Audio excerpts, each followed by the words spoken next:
کی سرما میخوره وقتی هوا تابستونیه؟ خوش اومده به پادکست میاد یا میره، اپیزود 5. خب قبل از اینکه شروع کنیم یه تسلیت هم بگیم به مردم جنوب که توی این اتفاقا خیلی نقش خاصی نداشتن و متاسفانه توی شرایط خیلی بدی هم. انشالله که هر چی سریعتر تموم بشه. منم از طرف خودم تسلیت میگم به همه. هر چی سریعتر تموم شد برگردیم به زندگی عادی. واقعا آره واقعا یعنی خیلی خسته شدیم واقعا از این قضیه. سخت بود.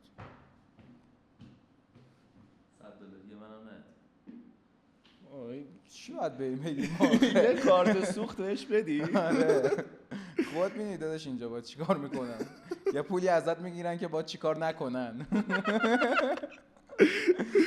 آره یه کارت سوخت حالا آره اوکی فرزاد میدیم. آره بهش میرسه.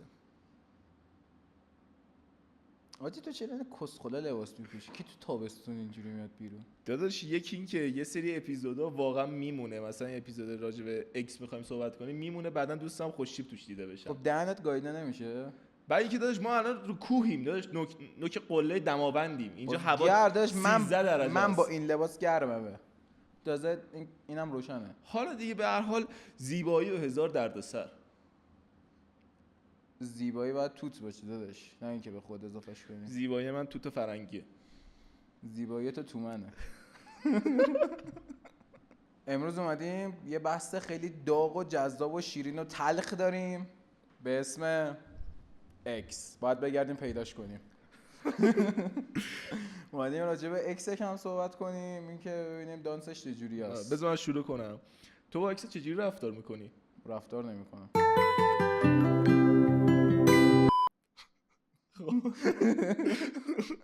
خب خیلی کار درستی میکنی. خب بیا اینجوری صحبت کنیم که آقا با اکس آدم چجوری با آدم رفتار بکنه، با اکسش. آدم با اکسش چجوری باید رفتار کنه؟ آدم با اکسش اگه همین بود. آره. دیگه آخه رفتاری با آقا اکس شده دیگه، به نظر من ارتباطی نباید مونده باشه اون وسط. منم قبول دارم این قضیه رو که دیگه وقتی تموم شده دیگه شروع نمیشه. آره واقعا. شما الان یه مسابقه میخوای بری بدی، تموم میشه اون مسابقه که دوباره نمیتونی شروعش کنی. خیلی میگن اکس اول عشق اول. نمیدونم خیلی میگن، من خودم درآوردم. من اولین اکسم قلبمو گرفت شکون، تیکه تیکه شد. الان هر تیکش عاشق یکیه. بیا یکم راجع به این صحبت کنیم که خیلی مثلا وقتی که کات میکنن با اولین اکسشون فکر میکنم مثلا عشق اولش بوده و در صورتی که اصلا این شکلی نیستش و تو هنوز عشق واقعی مطمئنش پیدا نکردی وقتی که تو اون سن کم اولین رابطت رو تجربه کردی، حالا به هر دلیلی خراب شده ولی خب اون عشق اولت نبوده، اولین تجربت بوده ولی عشق اولت نیست. واجی جدی من این چیزی بگم، من به شخصه حس میکنم اگه واقعا عاشق یکی باشم اصلا نمیذارم اون رابطه تموم بشه. یعنی حتی اون اگه نخوادم آخرش یه کاری میکنم که باز برگرده اگه رفته باشه، اگه عاشق یکی باشم. خب اگه اون عاشقت نباشه چطور؟ خب حالا کسخله. خب اگه عاشقم نیست با منه. خب نه من میگم داداش آخه آره دیگه. خب نه من از تو یه سوالی دارم که آقا فکر کن تو با یکی تو رابطه ای و تو عاشق طرفی و همه کار میکنی که تموم نشه رابطه، ولی خب اون یارو رابطه رو نمیخواد، چی کار باید بکنی؟ من عاشق کسی نمیشم که عاشقم نباشه. واقعا روک بخوام بگم. نه این تو میگی دو نفر که عاشق همون اول جفتشون عاشق همون اول است. خب منم همون اول عاشق کسی نمیشم. درست. آره تو خودم نیست اونی که عاشقم نباشه. به نظر تو مقایسه اکس با پارتنر درسته؟ اصلا ببین درست که نیستش ولی خب ببین تو وقتی که مووان نکردی از اون رابطه قبلی که داشتی، دست خودت نیست، ناخودآگاه مثلا با طرف جدیدت رفتی دیت و خیلی ناخودآگاه تصویر قبلیه رو روی تصویر جدیده میبینی و این اذیتت میکنه. خب آخه داستانی که از بحث این نیستش که اکس تو با کسی که داری دیت میکنی مقایسه کنی، اکس تو با پارتنرت مقایسه کنی. خب بازم همونو من دارم میگم آقا تو وقتی که مووان نکردی بری تو رابطه هی اونو جای این میبینی و هی مثلا مقایسه میکنی و اینم میخوام کاملش بکنم باش که هیچ آدمی کامل نیستش کلا و اینکه مثلا ممکن بوده اکس تو یه چیزیش خوب باشه، به طور مثال سکسش خوب باشه ولی اخلاق نداشته باشه، پارتنر الانت هم اخلاق داشته باشه هم شخصیت داشته باشه ولی خب یه سری جای دیگه‌اش مثلا خوب نباشه. برای همین هیچی کامل نیستش. تو سعی کن اون پکیج رو نگاه بکنی که ببینی آقا اگه یه آدمی بیشتر چیزاش خوبه اون نکات منفیش چشموشی بکن، چون هیچ آدمی واقعا کامل نیستش. آره واقعا این چیزایی که میگه خیلی درسته. بعد از اون برم این چیزی که بگم، من مثلا یه رابطه قدیم داشتم، اون رابطه تموم شد، رابطه هنوز برام مهم بود اون آدم، حالا اون مووانه رو نکرده بودم. بعد با هر آدم جدید دیگه مثلا داشتم دیت میکردم یا میرفتم میومدم، همش آدم جدیده رو با اون آدم قبلی داشتم مقایسه میکردم. بعد اینجوری بود که مثلا خیلی وقتا شما بهم میگفتین که آره این مثلا چرا استایلش یا نه مدل موهاش نه شبیه اونه، مثلا چرا 5 نفر آدم بعدیت که باشون دیت کردی اصلا اون شکلی همه توی تایپن. نمیشد مثلا تصویر قدیمی رو روی جدیده ببینی؟ نمیتونستم اون موقع یا اون آدمو برای خودم بوتش کرده بودم، اونجوری مونده بود.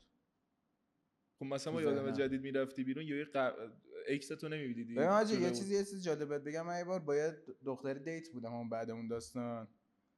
بعد اون روز خیلی اعصابم خورد بود، یادم بعد یه کلاس زبان میرفتم موقع، بعد کلاس زبانم رفتم با اون آدم بیرون، داشتم راجع به اکسم باش درد و دل میکردم. عجب حیوانی هستی حاجی. آره دیگه یکم کونم میخورید البته، ولی خیلی آدم چاقالی هستی که این کارو میکنی. چه کاریه؟ حالا بچه بودم.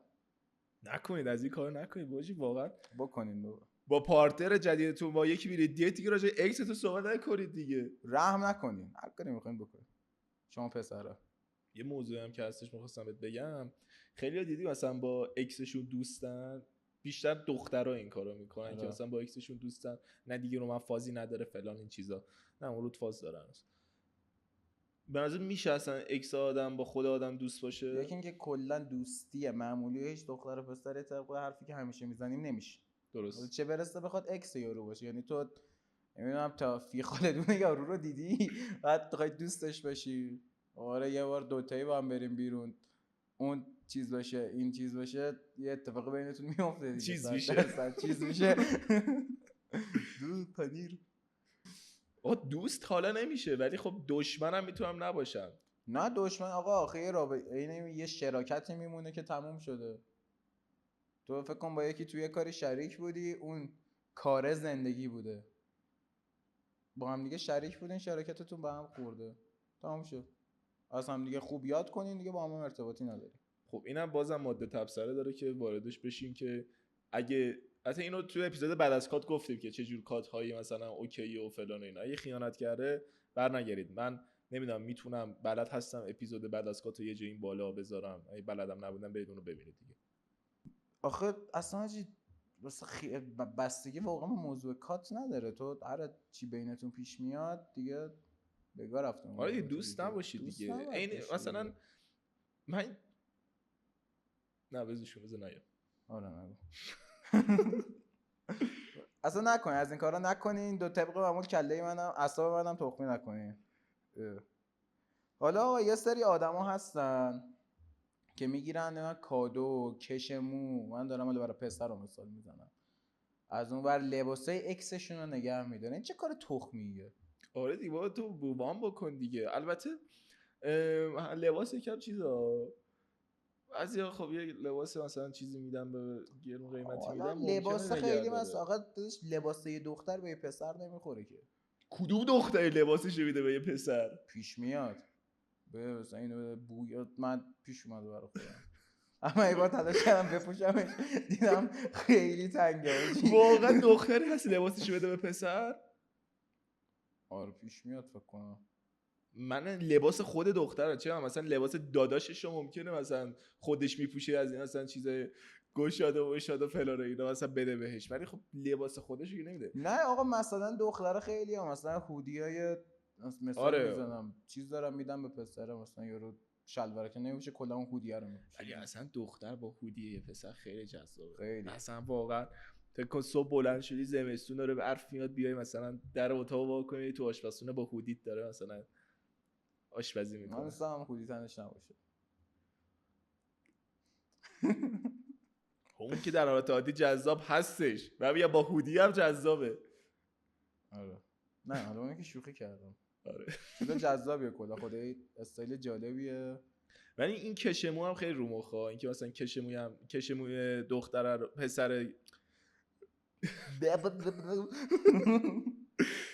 پسر کشموی دختر نگه می‌داره، واقعا یکم الان کونت میخوره پسر جدی من عزیز. یه راه حل بگم، من این کارو خودم انجام میدم. این یه کشمو نگه نداشتن یه قفلی داره.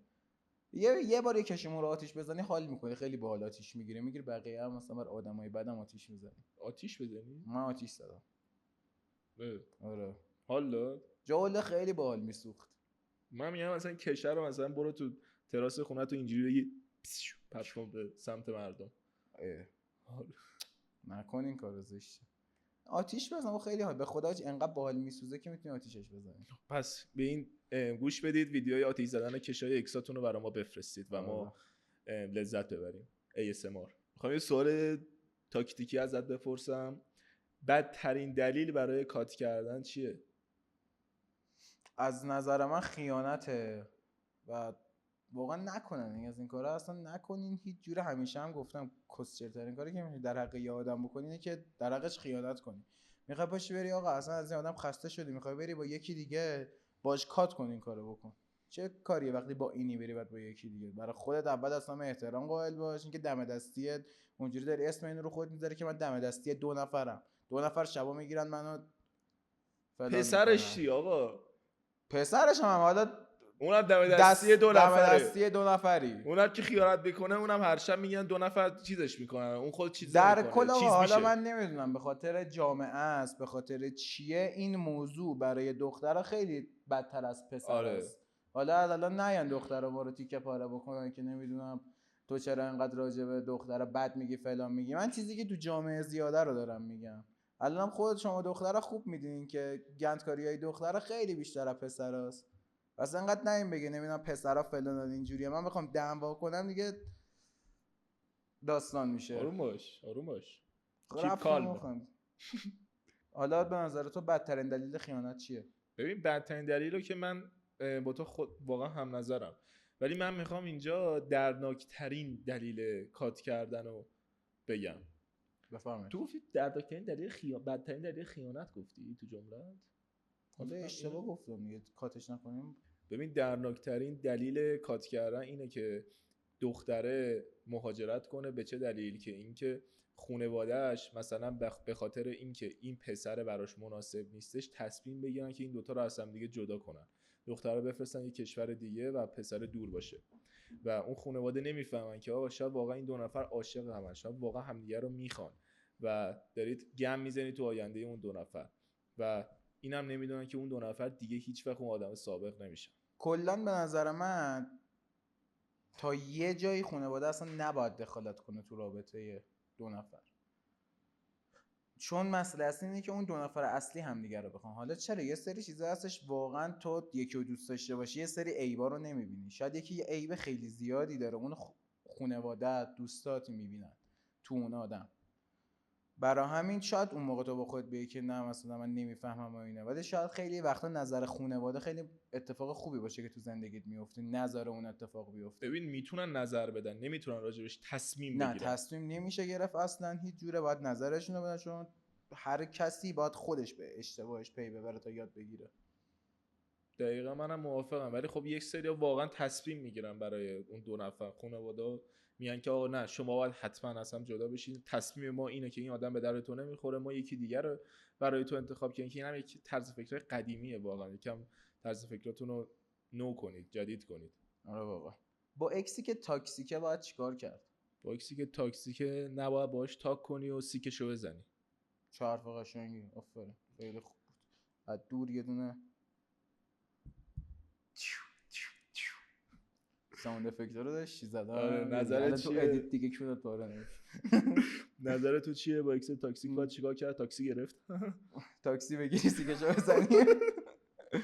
اکس تاکسیک رو داداش اصلا باید به نظر من، ولی من دوست دارم بعضی وقت اکس تاکسیک هم وقتی دختر دیگه ای تو زندگی نباشه یکم اذیتش کنم. خب تو هم باش. تاکسیکی. خب دیگه داداش با هر کی عین خودش، چیز بدی نیست. تو از نظر تاکسیک بودن خوبه؟ نه میگم با هر کسی عین خودش، تو اشکال نداره با یک سری از آدما عین خودشون رفتار کنی، تا وقتی عین خودشون باشون رفتار میکنی میفهمن چه گوهیان، تو خودتو گوه جلوه میدی که اون بفهمه چه گوهیه، شاید تصمیم گرفت تغییر کنه.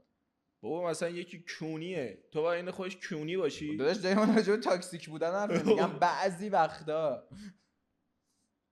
من قبول ندارم حرف تو. قبول نداشت. ببین یکی که تاکسیکه، تو بهترین کاری که میتونی بکنی اینه که اصلا کلا فراموش که نه، یعنی سیکتیرشو بزنی و اون قشنگ میسوزه، اونجوری بیشتر هرس میخوره، میگه که وای من دارم چیکار کنم. خب نه بعضی وقتا اون اذیت کردن هم حال میده دیگه، میگم بستگی به شرایط داشته باشه. تو اگه حالا با یه دختر دیگه ای داری دیت میکنی که آره باستیکشو بزنی، اگه حالا سینگل کونت هم یکم میخوره حال میده. هیجانش باحاله. آره باحاله. جالبه. میدونی؟ نه باحال نیست هیجانش. خیلی تو خوبیه. سوال سکس‌آور ازت دارم. بزرگترین درسی که از اکست یاد گرفتی چی بوده؟ ریاضی. چرا؟ چون دیدم به توان دهش هم برسونی با صفره. اکسمو میگم. خیلی قشنگ. خراب شد اکست. آمادگی دفاعی. چرا؟ دفاع کنم چجوری؟ دست بزنده چرا؟ خیلی. آره بیشتر در جریان بودی اواخر. اکس تو رفیقت با هم دیگه وارد رابطه میشه، به نظرت مقصر کیه؟ به نظر من مقصر رفیقته. چرا؟ چون اکست حالا به هر دلیلی کونش سوخته یا مثلا می‌خواسته تو رو کونه تو رو بسوزونه، براش این کارو کرده. رفیقت باید انقدر رفاقت حالیش باشه که مثلا این کارو نکنه. نه به نظر من مقصر خانواده جفتشونن که به این دوتا انتر یاد ندادن که با اکس کسی و دوست کسی نباید. بابا آخه ربطی نداره به خانواده. داداش ربط داره دیگه، نه خانواده‌ات بهت یاد بده دیگه. یزید من به خدا من اولین حرفی که بابام بهم زد اینجوری بود که هیچ وقت در حق رفیقات نامردی نکن. گفت حتی اگه اون رفیقات هم در حقت نامردی کردن تو باز نکن. نون و نمکشونو خوردی. از خانواده میاد دیگه. یه خانواده به یک بچه یاد میده که آقا حرمت نون و نمکی که با یکی خوردی و نگه دار. میخوام حالا توی شرایطی قرارت بدم. این موقعیت رو تصور کن که اکست بهت زنگ میزنه و بهت میگه برگرد. راستشو بخوام بگم واقعیتش اینه که اصلا جواب تلفن یارو رو نمیدم که بخواد بهم بگه برگرد یا برنگرد حتی. چون اصلا میگم انقدر یه بدی در حقم کرد که یه نمک نشستی کرد خودشو یه جوری از چشم انداخت. قشنگ یادم حاجی یه قطره اشک از چشم ریخت، با اون اشکی افتاد پایین از تو چشم. 1 ساعت هم بیشتر طول نکشید کل مووانم. و اینکه اصلا نه دوست دارم اسمی از اون آدم تو زندگیم بشنوم، نه کسی راجبش حرفی بزنه، هیچی نباشه، پاک بشه کلا. انگار یه اشتباه بدی بوده که کردم و تجربه کردم ازش. یعنی الان اکست بهت بگه برگرد بر نمیگردی؟ چرا؟ برم گردون تو ادیت. این بهترین برگشت تاریخه. آره. حالا تو اگه اکست بهت زنگ بزنه چیکار میکنی؟ بستگی داره. جوابشو نمیدم. آره به نظر من اگه ببخشید حتی اینجوری که پیش بره بگم منم حتی جواب نمیدم. آره تو هم به نظر شما هم بچه‌های پشت صحنه دیگه شما هم جواب ندید. هیچکی جواب نده حاجی واقعا. یه معذرت خواهی دیگه بکن. آره خیلی موز میخوام از شما. منم از طرف کوشه ازت معذرت آره میکنم. و آره دیگه جوابش رو نمیدم دیگه. از بچه بکسش آره خواهش می‌کنم که اینا رو از ما یه دقیقه اینا رو بگیری دانسش کنی. من میخوام راجع پارتنر یکم صحبت کنم. چی صحبت؟ شعر برای بعد اپیزود خودت گفتم، حالا خودت میدونی. نه حالا من عذرخواهی کردم دیگه. بازم میگم موز میخوام. از من نمیخوای؟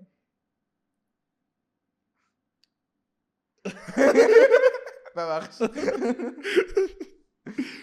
تو با اکست به این مشکلی بخوره چجوری حلش میکنی؟ با آب حلش میکنی. واسه میگم میبرمش اکسچنج چنجش میکنم. اینو ندزدیم منو. چه اتفاقی تو رابطه ای که داشتی نیفتاده باشه بک میزنی؟ من کلا میخوام راجع به موضوع صحبت کنم، حالا شما ناراحت نشید. میخوام کلا واقعا راجع به موضوع صحبت کنم. ببین بی حرمتی شکل نگرفته باشه توی اون رابطه. موقع مثلا دعواها، فوش ناموسی که خیلی چیزه، زد و خورد که اصلا خط قرمزه که آقا 2 نفر دیگه رو بزنن. و یه گزینه هم بخوای تو بگو. همه این موارد. آره اینم میشه. و یه چیز دیگه هم که هستش این که مثلا نه دیگه همینا بود دیگه، خدا که چیز دیگه هستش اضافه ولی کنی. من هنوز سر حرفم هستم، چیزی که خراب شده باشه درست نمیشه. تنها چیزی که خراب میشه ماشینه. تنها چیزی که خراب بشه درست میشه ماشینه. بله. تنها چیزی که خراب میشه درست میشه ماشینه. نه نمیشه دیگه حاجی. آره واقعا طبق تجربه‌ای که داشتیم نشد، شاید بشه. واقعا تو اونا هیچ کدوم از این فاکتورها رعایت نمیشد. بی حرمتی شکل میگرفت کلا در هر صورت. یعنی این بی حرمتی واقعا بنای اصلی یک رابطه است. آره واقعا ما هم که یه تالنتی خاصی داشتیم تو این موضوع قبلا. نه کوشا نداشت، من داشتم.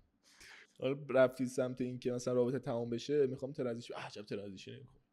چی میشه که مثلا میفهمی یه رابطه داره نفسهای آخرشو میکشه؟ به نبضش نگاه میکنم.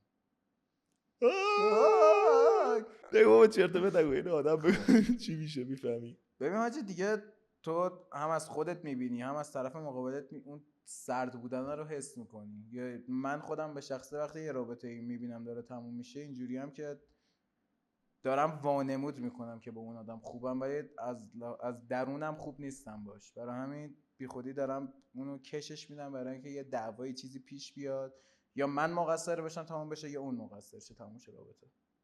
به نظر من این که وقتی یه رابطه میفیده نفس آخرش رو میکشه، این که تو جذابیت دیگران از جذابیت پارتنرت برات بیشتره، تعداد دعواهاتون از تعداد لحظه‌های خوشتون بیشتره، نزدیک بودنتون به دوری تبدیل میشه و از این قبیل مثال ها.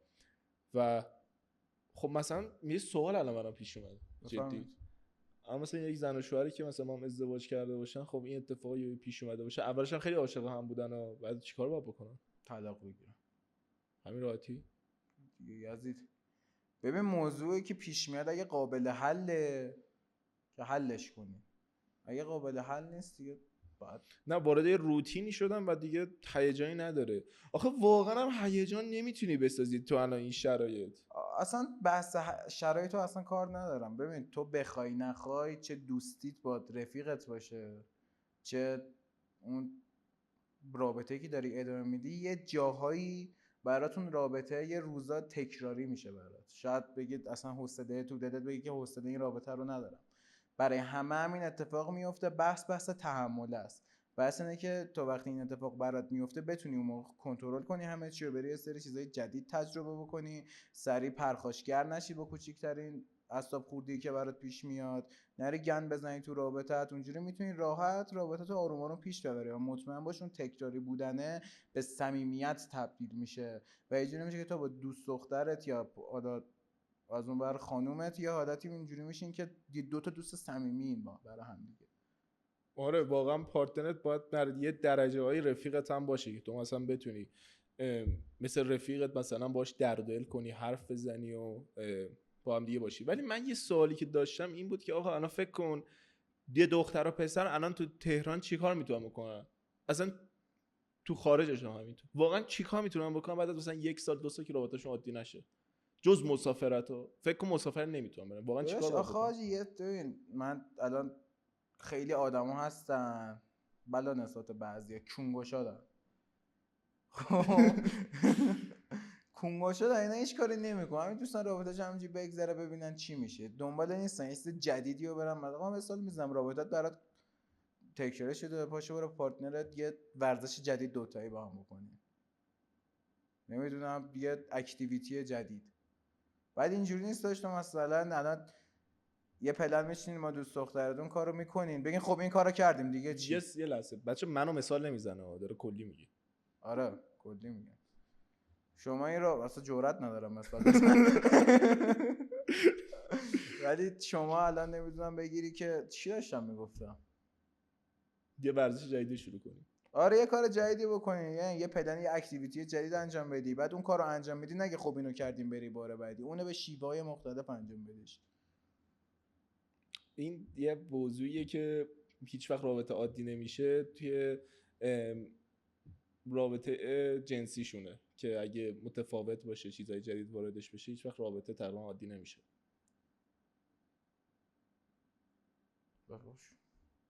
ها؟ متوقع نداشتم این حرفو بزنی. چرا؟ نمیدونم حرفت اشتباه نبوده درست بوده، فکر نمی‌کردم بزنم. باعث میشه رابطه ها عادی نشه دیگه. ببین کلا بقیه چیزا بابا اصلا رفاقت دیگه آقا، اصلا من و تو الان میریم بیرون چیکار میکنیم؟ فقط میشیم موضوع در میاریم، حرف میزنیم آقا چه میدونم اپیزود بعدی چی بگیریم، برای این مثلا چه لباسی بپوشیم، این تیزر رو چه جوری بگیریم. آره کلا دیگه ما چیکار میکنیم؟ مثلا من و توی که رفیقیم چیکار میکنیم؟ کاری نداریم بکنیم. یه کافه میشینی دیگه چیکار میکنی آخه؟ بابا حالا آخر هفته دور هم جمع میشیم. حالا جز اون هم یکم زندگی نمیدونم بیهوده شده، نمیدونم خیلی بیهوده دارک دارم صحبت میکنم، تکراری شده، هیچ کاری نیست واقعا، ولی میگم باید ازش لذت رو ببری، یه سری چیزای جدید توش خودت وارد کنی. سخته تو این بازی زمانی نه بابا لذت به خدا بردن. اینقدر کارا هستش که هنوز نکردیم ما، جذابیت داره. میخواستم راجع به اکس بد و اکس خوبم حرف بزنیم تا وقتی که اپیزودو نبستیم، چون یکی از نورای من پشت ما سوخت. نه سوخت یعنی خاموش شد. آره بیا راجع به اینم یه صحبتی بکنیم. و اکس بعدو که خیلی راجع بهش حرف زدیم. آره. همون اکس تاکسیکو که میخواد با دوست بمونه و اینا. اکس خوب به نظرم اکسه که تو خیلی مسالمت آمیز رابطه‌تو باش تموم کردی، دیگه از هم دیگه دور شدین، حالا دیگه نه تو ارتباطی با اون داری نه اون ارتباطی با تو داره. حالا به نظر من میتونه حتی دیگه ته ارتباطی که با هم داشته باشین در حد تبریک تولدی چیزی باشه که بازم به نظرم نیاز نیست. تبریک اکس تو با روی خوش کات کردی دیگه. آره دیگه ولی تبریک آره تولد بگی اینجور چیزا میتونه باشه،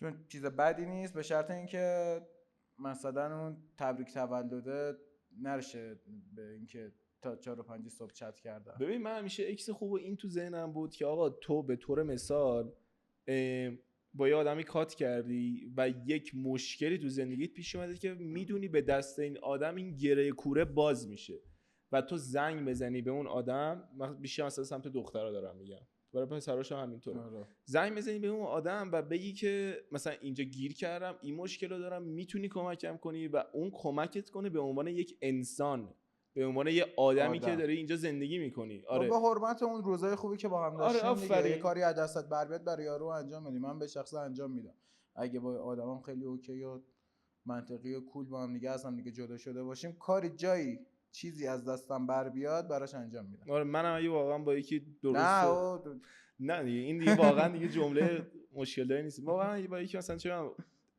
کمکی از دست من بر بیاد واقعا دریغ نمیکنم. آره حالا میگم حالا تو اگه پارتنرم داشته باشی در میون میذاری باش انجام میدی. آره 100% هم درک میکنه پارتنرت. آره اگرم به نظر من اولویت باید به پارتنرت باشه، اگرم مشکل داشت با این موضوع که انجام نباید بدی. آره ولی یه سری ها هستن تو باید سنگ بندازی جلو پاشون، مشکلی که دارن مشکل بزرگتر کاری، چون یه مشکل بزرگی وارد زندگیت کرده بودن و همین دیگه تو نری سمتشون مشکل بزرگتر میشه براش. نه من میگم مثلا زنگ زده میگه مثلا گرفتنم، تو هم میری آقا چه میدونم یک جورو میده زیر پرونده بیشتر نگرش دارم. من میگم نه بابا کدوم کسخالی تو رو گرفته.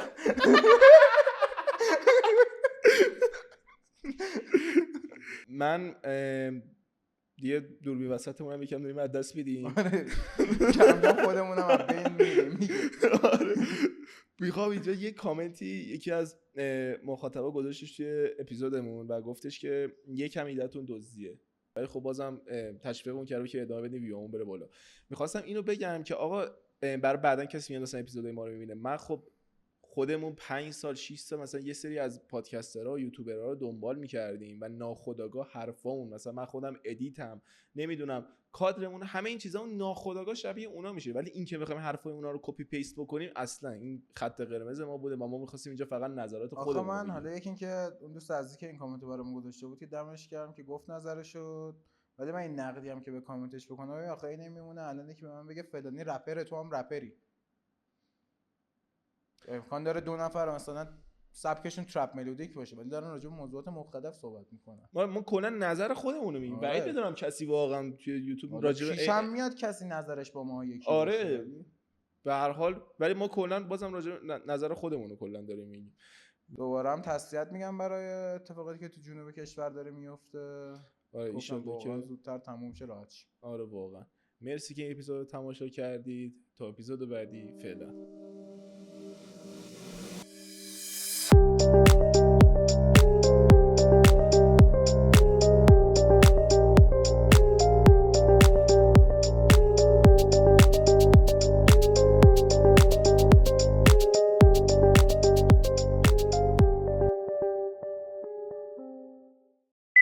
میدونید اکسی که پیره و شیک میزنه بهش چی میگن؟ چی میگن؟ شیکسپیر. به 2 تا ایکس قبلی میگن دوبلکس. من یه اکس دارم آیکاس میکشه بعد ترا میخره بهش میگن اکسترا. من میخواستم برم اکسم عوض کنم رفتم اکسچنج کردم. خیلی بی‌مزه. من یه دونه اکس داشتم این لنت عوض میکرد بهش میگفتم اکسلنت. یه اکسی هم داشتم خواننده بود یه ترک میداد بهش گفتم اکسترکت. آها من یه اکس داشتم لین میخورد بهش میگفتم اکسپکتورانت. باش بابا جمع کن بریم کاسه شرامونو. ریموتو بزن در حسینیه باز چه.